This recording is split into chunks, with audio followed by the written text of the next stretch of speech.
ಸರ್ಕಾರದ ಕೈ ಸೇರಿರುವ ವರದಿಯಲ್ಲಿ ಏನು ಅಂಶಗಳನ್ನು ಉಲ್ಲೇಖ ಮಾಡಿರೋ ಸಾಧ್ಯತೆ ಇದೆ? ಕ್ವಿಕ್ ಆಗಿ ಅದನ್ನು ಕೂಡ ಗಮನಿಸ್ತಾ ಹೋಗೋಣ. ಕೊರೋನಾ ಅವಧಿಯಲ್ಲಿ ಭ್ರಷ್ಟಾಚಾರ ನಡೆದಿರೋದ್ರ ಬಗ್ಗೆ ಸಲ್ಲಿಕೆಯಾಗಿರುವ ವರದಿ ಇದು. 7,000 ಕೋಟಿಗೂ ಹೆಚ್ಚು ಅಕ್ರಮ ನಡೆದಿದೆ ಅನ್ನೋ ಆರೋಪ. ವೆಂಟಿಲೇಟರ್ ಖರೀದಿ, ಆಕ್ಸಿಜನ್ ಖರೀದಿ ವಿಚಾರದಲ್ಲಿ ಭ್ರಷ್ಟಾಚಾರದ ಬಗ್ಗೆ ವರದಿಯಲ್ಲಿ ಉಲ್ಲೇಖಗಳಿದೆಯಂತೆ. ವರದಿ ಶಿಫಾರಸಿನ ಮೇಲೆ ಎಸ್ಐಟಿ ರಚನೆ ಮಾಡೋಕೆ ಸರ್ಕಾರ ಚಿಂತನೆಯನ್ನ ಮಾಡ್ತಾ ಇದೆ. ಎಸ್ಐಟಿ ರಚನೆ ಆದರೆ ಬಿಜೆಪಿ ನಾಯಕರಿಗೆ ಸಂಕಷ್ಟ ಕಟ್ಟಿಟ್ಟ ಬುತ್ತಿನ ಕಾದ್ ನೋಡೋಣ ಏನೆಲ್ಲ ಡೆವಲಪ್ಮೆಂಟ್ಸ್ ಆಗುತ್ತೆ ಅಂತ ಹೇಳಿ. ಕೇವಲ ಕೊರೋನಾ ಅಸ್ತ್ರ ಮಾತ್ರವಲ್ಲ, 21 ಹಗರಣಗಳ ಪಟ್ಟಿಯನ್ನ ಮುಖ್ಯಮಂತ್ರಿಗಳೇನೇ ಬಿಡುಗಡೆ ಮಾಡಿಬಿಟ್ರು. ಇದೆಲ್ಲವನ್ನ ಕೂಡ ನಾವು ತನಿಖೆಗೊಳಪಡಿಸ್ತೀವಿ. ಬಿಜೆಪಿ ಅವಧಿಯಲ್ಲಾದ ಬಿಜೆಪಿ ಜೆಡಿಎಸ್ ನಾಯಕರ ಮೇಲಿರುವ ಆರೋಪಗಳಿಗೆ ಸಂಬಂಧಪಟ್ಟಂತೆ ತನಿಖೆ ಅಂತ ಹೇಳಿ. ಹಾಗಾದ್ರೆ ಯಾರಿಗೆಲ್ಲ ಸಂಕಷ್ಟ, ಅದರಲ್ಲೂ ಪ್ರಮುಖವಾಗಿ ಕೋವಿಡ್ ವಿಚಾರವನ್ನ ಒಳಗೊಂಡಂತೆ ಯಾರಿಗೆಲ್ಲ ಸಂಕಷ್ಟ ಎದುರಾಗೋ ಸಾಧ್ಯತೆ? ಮಾಜಿ ಮುಖ್ಯಮಂತ್ರಿಗಳಾದ BS ಯಡಿಯೂರಪ್ಪನವರು, ಹಾಗೆ ಮಾಜಿ ಆರೋಗ್ಯ ಸಚಿವರಾದ ಡಾಕ್ಟರ್ ಕೆ ಸುಧಾಕರ್, ಮಾಜಿ ಸಚಿವರಾದ ಶ್ರೀರಾಮುಲು ಅವರ ಹೆಸರು ಕೂಡ ತೂಗುಗತಿಯಲ್ಲಿದೆ.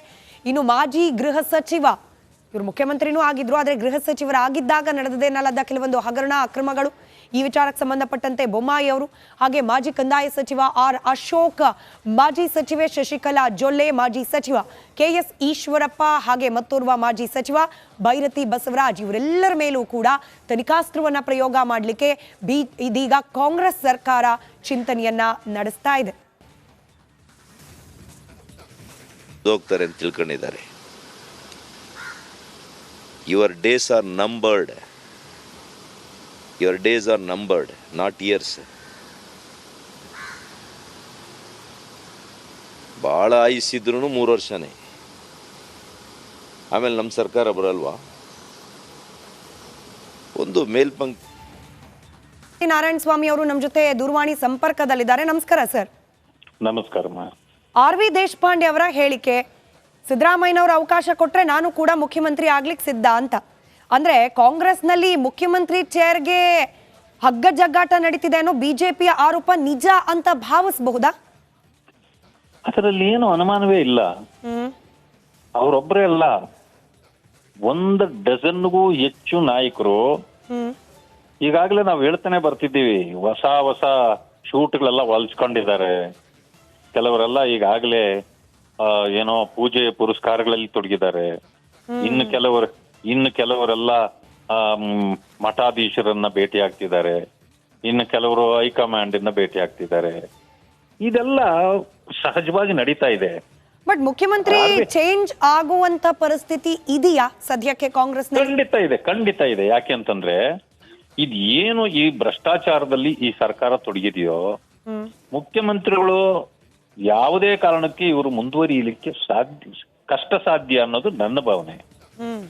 ಅದಾದ ನಂತರ ಇನ್ನೂ ಒಂದು ಹೇಳ್ತೇನೆ, ಅವ್ರೇನಾದ್ರೂ ಬದಲಾವಣೆ ಆಗಿದ್ದೇ ಆದ್ರೆ ಯಾರೂ ಕೂಡ 3 ತಿಂಗಳು ಕೂಡ ಇದನ್ನು ನಡೆಸಲಿಕ್ಕೆ ಸಾಧ್ಯ ಇಲ್ಲ. ಯಾಕೆ ಅಂತಂದ್ರೆ ಈಗಾದ್ರೂ ಒಂದು ಹಂತದಲ್ಲಿ ಸಿದ್ದರಾಮಯ್ಯನವರಿಗೆ ಭಯಪಟ್ಟು ಕೆಲವರೆಲ್ಲ ತೋರಿಸ್ಕೊಳ್ತಾ ಇಲ್ಲ.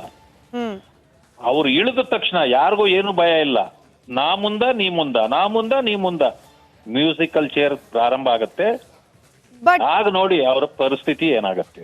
ಆದ್ರೆ ಪ್ರಜಾಪ್ರಭುತ್ವ ವ್ಯವಸ್ಥೆಯಲ್ಲಿ ಇಂಥದ್ದೊಂದು ಅಭದ್ರತೆ ಬರಬಾರ್ದಲ್ವಾ? 135 ಶಾಸಕರ ಬಲದೊಂದಿಗೆ ರಚನೆ ಆಗಿರೋ ಸರ್ಕಾರ ಹಿಂಗ ಅಸ್ಥಿರ ಆಗ್ಬಿಟ್ರೆ ಅಂತ ಆತಂಕ. ಅಧಿಕಾರದಾಹ ಯಾರಪ್ಪಂದು? ಎಲ್ಲರಿಗೂ ಅಧಿಕಾರ ಬೇಕಲ್ವಾ? ಅಧಿಕಾರ ಬೇಡ ಅನ್ನೋರು ಯಾರಾದ್ರೂ ಕಾಂಗ್ರೆಸ್ ಅಲ್ಲಿ ಒಬ್ಬರು ಹೆಸರು ಹೇಳಿ ನೋಡೋಣ. ಅಲ್ಲ, ಅಂತ ವಿಷಯ ಬಂದಾಗ ಯಾವುದೇ ಪಾರ್ಟಿ, ನಾವು ಒಬ್ಬರನ್ನೇ ದೂರೋದು ಬೇಕಾಗಿಲ್ಲ. ಅಧಿಕಾರ, ಈಗ ರಾಜಕಾರಣ ಮಾಡೋದೇ ಅಧಿಕಾರ ಹಿಡಿಯಲಿಕ್ಕಲ್ವಾ? ಎಲ್ಲ ಯಾರು ಸನ್ಯಾಸಿಗಳಲ್ಲ. RV ದೇಶಪಾಂಡೆ ಅವ್ರಿಗೆ ಸಾಧ್ಯತೆಗಳೆಷ್ಟಿದೆ? ಇನ್ ಕೇಸ್, ನಾನು ರೇಖಾರದಲ್ಲೇ ಪ್ರಶ್ನೆ ಕೇಳ್ತಾ ಇದ್ದೀನಿ, ಇನ್ ಕೇಸ್ ಹಂಗೊಂದು ವೇಳೆ ಮುಖ್ಯಮಂತ್ರಿ ಬದಲಾವಣೆ ಅಂತ ಆಗೋದೇ ಪರಿಸ್ಥಿತಿ ಬಂತು ಅಂತಂದ್ರೆ RV ದೇಶಪಾಂಡೆ ಅವರಿಗೆ ಸಿಗೋ ಸಾಧ್ಯತೆಗಳು ಎಷ್ಟರ ಮಟ್ಟಿಗಿದೆ ಅಂತ? ನನಗೆ ಅವ್ರಿಗೆ ಸಿಗ್ತದೆ ಅಂತ ನನಗೆ ಅನ್ಸೋದೇ ಇಲ್ಲ. ಅದಕ್ಕಿಂತ ಘಟಾನುಘಟಿಗಳಿದ್ದಾರೆ. ಆದ್ದರಿಂದಾಗಿ ಅಷ್ಟು ಸುಲಭ ಸಾಧ್ಯ ಅಲ್ಲ. ರೈಟ್ ಸರ್, ಧನ್ಯವಾದ ರಿಪಬ್ಲಿಕ್ ಕನ್ನಡದ ಜೊತೆ ಮಾತನಾಡಿದ್ದಕ್ಕೆ. ಪರಿಷತ್ನ ವಿಪಕ್ಷ ನಾಯಕ ಛಲವಾದಿ ನಾರಾಯಣ ಸ್ವಾಮಿ ಅವರ ಪ್ರತಿಕ್ರಿಯೆ ಇದು. ಬಸವರಾಜ, ನಮ್ಮ ಸಿದ್ದರಾಮಯ್ಯನವರು ಅನುಮತಿ ಕೊಟ್ರೆ ನಾನೇ CM ಆಗ್ತೀನಿ ಅಂತ ಹೇಳಿ ಮೈಸೂರಿನಲ್ಲಿ RV ದೇಶಪಾಂಡೆ ಅಚ್ಚರಿಯ ಹೇಳಿಕೆಯನ್ನ ನೀಡಿದ್ದಾರೆ. ಪರೋಕ್ಷವಾಗಿ ತಾವು ಕೂಡ CM ಪದವಿಯ ಆಕಾಂಕ್ಷಿ ಅನ್ನೋದನ್ನ ಬಾಯಿ ಬಿಟ್ಟು ಮಾತನಾಡಿದ್ದಾರೆ ಇವತ್ತು ಆರ್ ವಿ ದೇಶಪಾಂಡೆ ಅವರು. ನಾನು ಸಚಿವನಾಗಿ ಆಗಿ ಆಗಿ ದಣದು ಬಿಟ್ಟಿದ್ದೀನಿ, ಇನ್ನೇನಿದ್ರು ಕೂಡ ಮುಖ್ಯಮಂತ್ರಿ ಎಷ್ಟು ಅಂತ ಬರೀ ಸಚಿವನಾಗೇ ಇರೋದು, ಒಂದು ಪ್ರಮೋಷನ್ ಬೇಕಲ್ಲ ನಮಗೂ ಲೈಫಲ್ಲಿ, ಸೊ ಮುಖ್ಯಮಂತ್ರಿ ಆಗ್ಬೇಕು ನಾನು ಕೂಡ ಅಂತ ಹೇಳಿ ಮಾತನಾಡಿದ್ದಾರೆ. ಹಿರಿಯ ಕಾಂಗ್ರೆಸ್ ನಾಯಕ ಆರ್ ವಿ ದೇಶಪಾಂಡೆ ಅವರ ಈ ಮಾತು ಸಹಜವಾಗಿ ಅಚ್ಚರಿ ಕುತೂಹಲಕ್ಕೆ ಕಾರಣವಾಗ್ತಾ ಇದೆ. ನಾನು ಸಚಿವ ಆಗಿ ಆಗಿ ಆಗಿ ಆಗಿ ಆಗಿ ದಡ್ದಿದ್ದೇನೆ, ಆದರೆ ಈಗ ಮುಖ್ಯಮಂತ್ರಿ ಆಗಬೇಕು, ಸಚಿವ ಏನಾಗಬೇಕು ಆಸೆ ಇದೆಯಾ ಸರ್? ಅದು ನನಗೆ ಆಸೆ ಆಗಿರಬೇಕು, ನಿಮ್ಮಂಥ ಜನರಿಗೆ ಆಸೆ ಅದೆಲ್ಲ ಆಗಬೇಕು. ನಿಮ್ದು ಇರುತ್ತಲ್ಲ ಸರ್, ನಮ್ದು ಇರುತ್ತೆ, ನಿಮ್ದೊಂದು ಇರುತ್ತಲ್ಲ ಸರ್. ನೋಡಪ್ಪ, ಲೈಫ್ದಲ್ಲಿ ಎಂಬಿಷನ್ ಎಲ್ಲರಿಗೂ ಇರ್ತದೆ, ಇರೋದ್ರೇನು ಅದ್ರ ಹಿಂದೆ ಓಡಬಾರ್ದು, ಅದು ಹಿಂದೆ ಓಡಬಾರ್ದು. ಬಟ್ ರೆಡಿ ಇದ್ದೀರಾ ಸರ್? ಅರೆ ಕೊಟ್ಟರೆ ಹೇಳ್ತೀನಿ ರೀ. ಅವಾಗ ಇವು ಕೊಡು ಪ್ರಶ್ನೆ ಇರಲ್ಲ, ಕೊಡು ತಗೋ ಪ್ರಶ್ನೆ ಇರಲ್ಲ. ಕೊಡು ತಗೋ ಪ್ರಶ್ನೆ ಇದ್ರೆ ನಾ ಹೇಳ್ತಿದ್ದೆ ಬೇಕೋ ಬೇಡ ಅಂತ, ಪ್ರಶ್ನೆನೇ ಇಲ್ಲ. ಯಾರು ಕೊಡೋರು ಯಾರ ತೊಗೊಳೋರು ಯಾರಿಲ್ಲ. ಚರ್ಚೆ ನಡೀತಾ ಇದೆಯಲ್ಲ ಸರ್, ಇದ್ರಲ್ಲ ಸರ್ ಸೀನಿಯರ್ ಅದೇನಪ್ಪ, ವಯಸ್ಸಿಂದ ಸಿದ್ದರಾಮಯ್ಯಕ್ಕಿಂತ ದೊಡ್ಡವ ನಾನು, ಒಂದು ವರ್ಷಲೇ ಸಿದ್ದರಾಮಯ್ಯ ಅವರು ಮುಖ್ಯಮಂತ್ರಿ ಇದ್ದಾರೆ, ಮುಖ್ಯಮಂತ್ರಿಯಾಗಿ ಕಂಟಿನ್ಯೂ ಆಗಿದ್ದಾರೆ, ಅದ್ರ ಬಗ್ಗೆ ಯಾವ ಬದಲಾವಣೆ ಇಲ್ಲ ನನ್ನ ದೃಷ್ಟಿಯಿಂದ 5 ವರ್ಷ.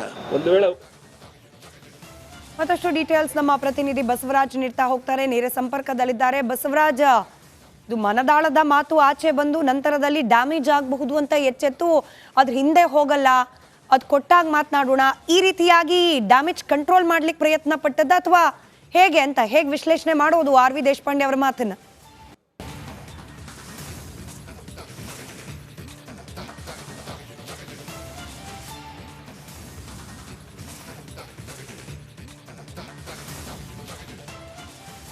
ಸ್ಮಿತಾ, ಬಹಳ ಸಹಜವಾಗಿ ಈ ಒಂದು ಕುರ್ಚಿ ಖಾಲಿ ಆಗ್ತಾ ಇದೆ ಅಂದಾಗ ಆ ಕುರ್ಚಿ ಮೇಲೆ ಒಂದಷ್ಟು ಜನ ಕಣ್ಣು ಇಟ್ಕೊಂಡು ಕೂತಿದ್ದಾರೆ. ಅದರಲ್ಲಿ 2 ಮಾತಲ್ಲ. ಬಸವರಾಜ ಸಂಪರ್ಕದಲ್ಲಿರಿ, ಚಲವಾದಿ ನಿಧಿ ನೇರ ಸಂಪರ್ಕದಲ್ಲಿದ್ದಾರೆ. ಬಸವರಾಜ, ಚಲವಾದಿ ನಾರಾಯಣ ಸ್ವಾಮಿ ಅವರ ಮಾತನ್ನು ತಾವು ಕೂಡ ಕೇಳಿಸ್ಕೊಂಡ್ರಿ ಅಂತ ಭಾವಿಸ್ತೀನಿ. ಆರ್ ವಿ ದೇಶಪಾಂಡೆ ಅವರಿಗೆ ಅಧಿಕಾರದ ಆ ಒಂದು ಆಸೆ ಇರಬಹುದು, ಅನೇಕ ಕಾಂಗ್ರೆಸ್ಸಿಗರಿಗೆ ಇರುವಂತೆ, ಆದರೆ ಸಾಧ್ಯತೆಗಳೇ ಇಲ್ಲ, ಘಟಾನುಘಟಿಗಳಿದ್ದಾರೆ, ಈ ರೀತಿಯ ಮಾತುಗಳು.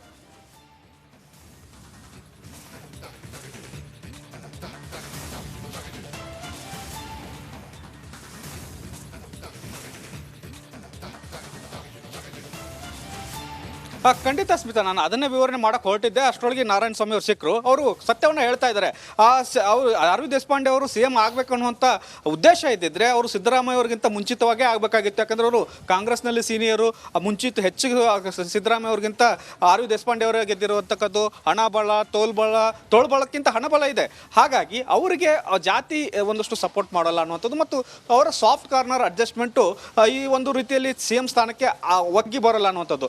ಆ ನಿಟ್ಟಲ್ಲಿ ಒಂದಷ್ಟು ಪ್ರಯತ್ನವನ್ನು ಈಗಾಗಲೇ ಅವರು ಹೈಕಮಾಂಡ್ ನಾಯಕರನ್ನ ಭೇಟಿ ಮಾಡಿ ಮಾತನಾಡ್ಕೊಂಡು ಬಂದಿದ್ದಾರೆ.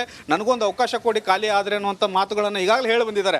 ಆದರೆ ಅದು ಸಾಧ್ಯತೆ ಅಲ್ಲಿಲ್ಲ. ಯಾಕಂದರೆ ಶಾಸಕರ ಬೆಂಬಲ ಬೇಕಾಗುತ್ತೆ. ಮಾಸ್ ಲೀಡರ್ ಇದ್ದವರಿಗೆ ಶಾಸಕರ ಬೆಂಬಲ ಸಿಕ್ಕಾಗ ಮಾತ್ರ CM ಆಗುವಂಥ ಸಾಧ್ಯತೆಗಳು ಸಿಗುತ್ತೆ. ಈಗಾಗಲೇ ಮಾಸ್ ಲೀಡರ್ ಅಂತ ಗುರುತಿಸ್ಕೊಂಡಂಥವ್ರು DK ಶಿವಕುಮಾರ್ ಅವರು ರೇಸಲ್ಲಿದ್ದಾರೆ, ಸತೀಶ್ ಜಾರಕಿಹೊಳಿ ಅವರು ಇದ್ದಾರೆ, MB ಪಾಟೀಲ್ ಅವರು ಕೂಡ ತಮ್ಮ ಸಮುದಾಯದ ಪರವಾಗಿ ಒಂದಷ್ಟು ಬೆಂಬಲವನ್ನು ಕೋರ್ತಾ ಇದ್ದಾರೆ. ಹಾಗಾಗಿ ಇಂತಹ ಘಟಾನುಘಟಿ ನಾಯಕರ ಜೊತೆಗೆ ಇನ್ನೊಂದು ದಲಿತ CM ದಾಳವನ್ನು ಪರಮೇಶ್ವರ್ ಅವರು ಕೂಡ ಉರುಳಿಸ್ತಾ ಇದ್ದಾರೆ. ಇವೆಲ್ಲರ ಮಧ್ಯೆ ಇವರು ಒಳಗಡೆ ಬರಬೇಕು ಅನ್ನೋದು ಬಹಳ ಕಷ್ಟ. ನಾರಾಯಣ ಸ್ವಾಮಿ ಅವರು ಹೇಳಿದಾಗೆ ಅದರ ಮಧ್ಯೆಯೂ ಕೂಡ ಒಂದಷ್ಟು ಅವಕಾಶಕ್ಕಾಗಿ ಅವರು ಕಾಯ್ತಾ ಇದ್ದಾರೆ. ಒಂದಷ್ಟು ಅವರ ಆಶೆಯನ್ನು ಈಗಾಗಲೇ ವ್ಯಕ್ತಪಡಿಸಿದ್ದಾರೆ, ಅದನ್ನು ಸಾರ್ವಜನಿಕವಾಗಿ ವ್ಯಕ್ತಪಡಿಸ್ತಾ ಇದ್ದಾರೆ. ನಾನು ಕೂಡ CM ರೇಸ್ನಲ್ಲಿದ್ದೇನೆ ಅನ್ನೋಂಥದ್ದನ್ನ ಆಸೆ ವ್ಯಕ್ತಪಡಿಸಿದಾಗ ಸಹಜವಾಗಿ ಅವರ ಸುತ್ತವೂ ಕೂಡ ಒಂದಷ್ಟು ರಾಜಕೀಯ ಗಿರ್ಕಿ ಹೊಡೆಯುತ್ತೆ ಅನ್ನೋಂಥ ಒಂದು ಅಭಿಲಾಷೆ ಇರಬಹುದು ದೇಶಪಾಂಡೆ ಅವರ ಮಾತಿನ ಮರ್ಮ. ಸ್ಮಿತಾ, ರೈಟ್, ಧನ್ಯವಾದ ಬಸವರಾಜ್ ಮಾಹಿತಿಗಾಗಿ.